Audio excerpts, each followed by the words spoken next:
अस्सलाम वालेकुम। Hello everyone, कैसे आप सब। कल 22 रजब है और रजब में खीर कुंडे हर कोई बनाता है और मैं खुशी से बनाती हूँ रजब की खीर पूरी।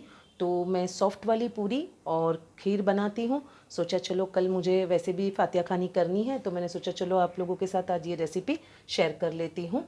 तो यहाँ पे सबसे पहले हम खीर प्रिपेयर करेंगे और उसके बाद मैं आपको सॉफ्ट वाली पूरी भी बनाना सिखाऊंगी। कैसे मैं फातिहा में बनाती हूँ वो आपको बताऊंगी। और आप लोगों को अगर वर्की पूरी खानी है इसके साथ तो मेरे चैनल पर मौजूद है, उसका लिंक मैं डिस्क्रिप्शन बॉक्स में दे दूंगी। तो आप वो वर्की पूरी भी इसके साथ ट्राई कर सकते हो, वो भी बड़ी मज़े की लगती है। तो आइए सबसे पहले हम खीर बनाना स्टार्ट करते हैं। सबसे पहले मैंने यहाँ पे एक पतीला अच्छी तरह से धोकर ले लिया है, आप भी धोकर ले। और यहाँ पे मैंने फुल क्रीम मिल्क लिया है, ये भैंस का दूध है, आप चाहे तो गाय के दूध में भी बना सकते हो। अब सबसे पहले ये 2 लीटर दूध हम खोलेंगे। मैं यहाँ पे 2 लीटर दूध की बना रही हूँ, आपको जो पूरा माप बताऊँगी वो पूरा 2 लीटर दूध का है। तो आप उस हिसाब से खीर का मेज़रमेंट रखें, आपकी खीर बहुत ही लजीज बनेगी। यहाँ पे मैंने थैलियों से 2 लीटर दूध निकाल लिया है। आप चाहो तो इसे उबला हुआ दूध भी इसमें इस्तेमाल कर सकते हो, बट शर्त ये है और टिप और ट्रिक्स ये है कि आपने मलाई के साथ फिर उसे लेना है, मलाई को रिमूव नहीं करना है, तभी ही आपकी खीर बहुत ही क्रीमी और लजीज बनेगी। आइए अब इसे हाई फ्लेम पर हम उबालने रखते हैं। हाई फ्लेम पर मैंने दूध को उबालने रख दिया है। जब तक इसमें एक बड़ा उबाल नहीं आ जाता तब तक हम इसे पकने देंगे, उसके बाद आगे का स्टेप बताती हूँ। दूध में हमारा कम्प्लीटली उबाल आने लगा है। अब इस स्टेज पर हम क्या करेंगे, चावलों के हिस्सों का हम इसमें 1 कप पानी डालेंगे, क्योंकि हमें चावल इसी के अंदर बॉईल करने हैं। और ये पानी इसलिए ऐड ऑन करना पड़ता है कि दूध प्योर होता है ना, तो तलिए पे लगने का, चिपकने का डर रहता है। इससे क्या होगा कि हमारी खीर जो है वो ख़राब हो सकती है। तो मैंने इसमें 1 कप पानी डाल दिया है। 2 लीटर दूध के पीछे आपने लाजमी 1 कप पानी डालना है, ये टिप नंबर 2 है। और अब इसे अच्छी तरह से उबाल आने के बाद हम इसमें राइस ऐड करेंगे। दूध में हमारे आप देख सकते हैं अच्छी तरह से हाई फ्लेम पर उबाल आ गया है। अब इस स्टेज पर मैं गैस की फ्लेम को बिल्कुल लो कर दूंगी। और यहाँ पे मैंने 2 लीटर खीर के लिए हाफ कप मैंने बासमती टुकड़ा चावल लिए, जो मैं रोज़मर्रा के लाइफ में यूज़ करती हूँ। अगर आपके पास बासमती टुकड़ा ना हो चावल तो आप कोई भी राइस इस्तेमाल कर सकते हो। बिना इडली राइस को छोड़कर आप कोई भी चावल को यूज़ कर सकते हो बिना हिचकिचाहट। और ये टिप नंबर 3 है आप लोगों के लिए कि मैंने 2 लीटर के लिए हाफ कप चावल लिए हैं, आप भी उतना मेज़रमेंट लें।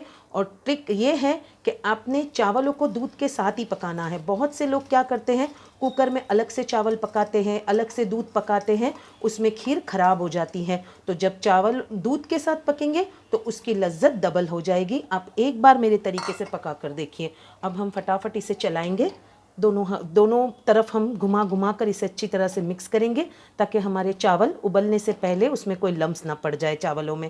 अब इसको हम लो फ्लेम पर ही करीब 30 मिनट्स पकने देंगे, जब तक हमारे चावल अच्छी तरह से सॉफ्ट नहीं हो जाते और दूध में पककर फूट नहीं जाते। इसे अच्छी तरह से हम लो फ्लेम पर पकने देंगे। बीच बीच में मैं इसे चलाते रहूँगी, आप भी इसे चलाते रहें, वरना खीर उबल भी सकती है।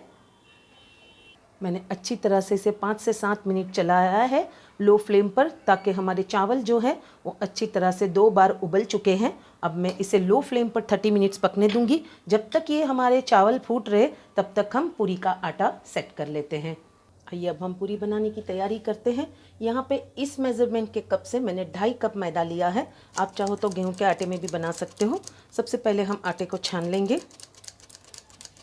आप भी छान कर ही लें। आटे को मैंने यहाँ पे अच्छी तरह से छान लिया है। अब सबसे पहले हम इसमें सॉल्ट टू टेस्ट डालेंगे, सिर्फ थोड़ा सा नमकीनपन देने के लिए, ताकि पूरियाँ फीकी ना लगे। और 1 टेबलस्पून भरकर मैंने देसी घी लिया है, घर का बना हुआ जो मेरा होममेड देसी घी है वो लिया है। इससे पूरियाँ कैसा है, एकदम सॉफ्ट बनेंगी और अच्छी भी बनेंगी टेस्ट में।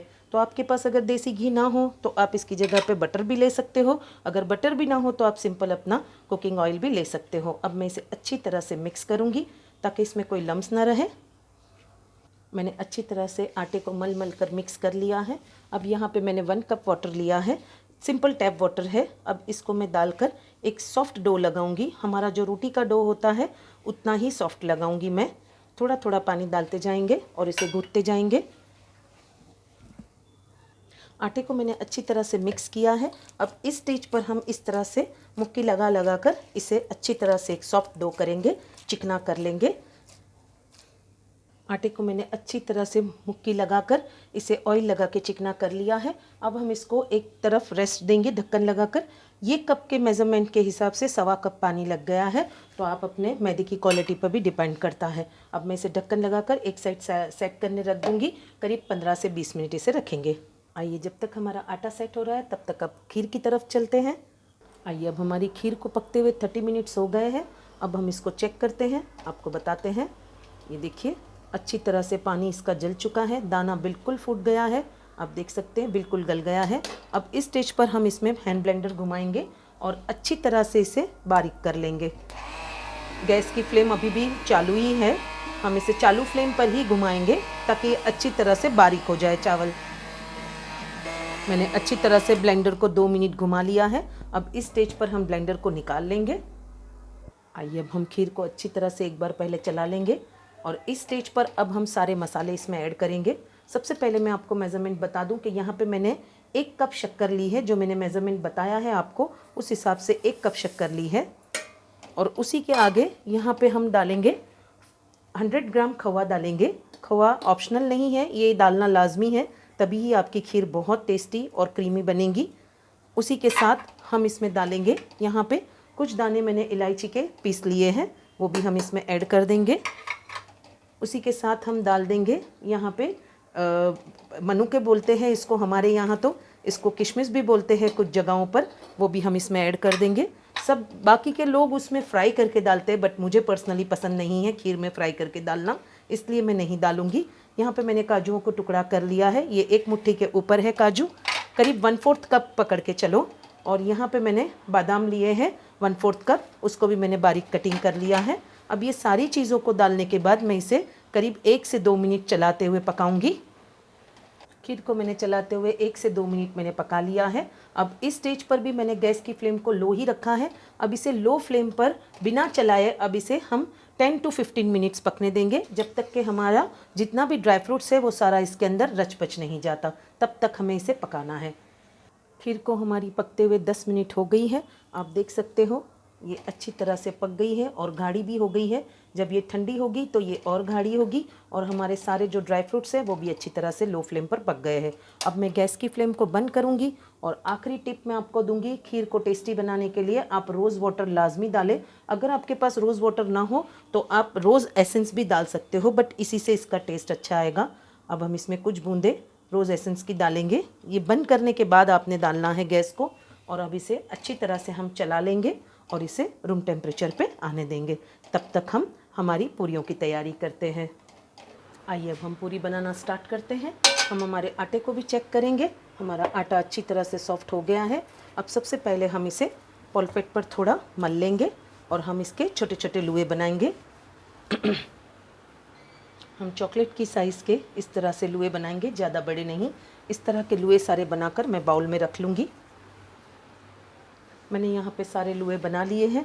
2.5 कप मैदे में यहाँ पे 30 पूरियाँ बनेंगी, आपकी 30 पूरियाँ बनेंगी। फिर अगर आप बड़ी बनाओ तो कम ज़्यादा भी हो सकती है। अब हम इसे प्लेन मैदे में डस्ट करेंगे और इसे बेलते जाएंगे।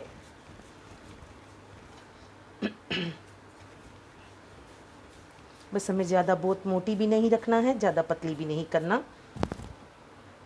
बस हमें ऐसी ही बेलना है, ज़्यादा पतली भी नहीं ज़्यादा मोटी भी नहीं। आप थिकनेस देख सकते हो। अब इसे हम एक प्लेट में रखते जाएंगे। आपने एक लाजमी काम करना है कि एक प्लेट में जितनी आए उतनी ही रखें, एक दूसरे के ऊपर ना रखें, वरना ये सॉफ्ट आटा है तो एक दूसरे के साथ चिपक भी सकती है। अब मैं सारी बनाने के बाद आपको बताती हूँ कैसे फ्राई करना है। यहाँ पर मैंने सारी पूरियाँ बेलकर इस तरह से पेपर पर रख दी है। आइए अब हम इसको फ्राई करते हैं। यहाँ पर मैंने हाई फ्लेम पर ऑयल को गर्म करने रख दिया है। ऑयल हमारा अच्छी तरह से गर्म हो गया है। अब इस स्टेज पर हम पूरियों को छानेंगे। इस तरह से हम एक बैच में जितने आएंगे उतने ही हम डालेंगे और इसे अलट पलट कर अच्छी तरह से गोल्डन ब्राउन करेंगे। आप देख सकते हैं पूरियाँ हमारी अच्छी तरह से गोल्डन हो गई है। अब इस स्टेज पर मैंने यहाँ पे एक थाली ली है, इसमें हम निकालते जाएंगे इसको, और उसके बाद मैं आपको फाइनल प्रेजेंटेशन करके बताती हूँ। तो ये है मेरा फाइनल प्रेजेंटेशन। इस तरह से मैंने किया है।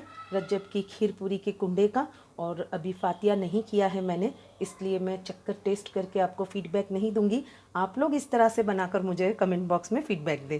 तो आज आप लोगों के लिए क्वेश्चन है कि आप मुझे इस तरह से फ़ीडबैक दें, किस तरह का आपको ये टेस्ट लगता है, मुझे लाजमी बताएं। और मेरी ये रेसिपी आपको कैसी लगी मुझे कमेंट बॉक्स में ज़रूर बताएं। और ऐसी ही इजी डिलीशियस रेसिपी देखने के लिए the perfect recipe by Shamim को लाइक, शेयर और सब्सक्राइब करें। मुझे अपनी दुआओं में याद रखें और आगे मेरे इस चैनल के लिंक को आगे बढ़ाने में मेरी हेल्प करें। अल्लाह हाफिज़, टेक केयर।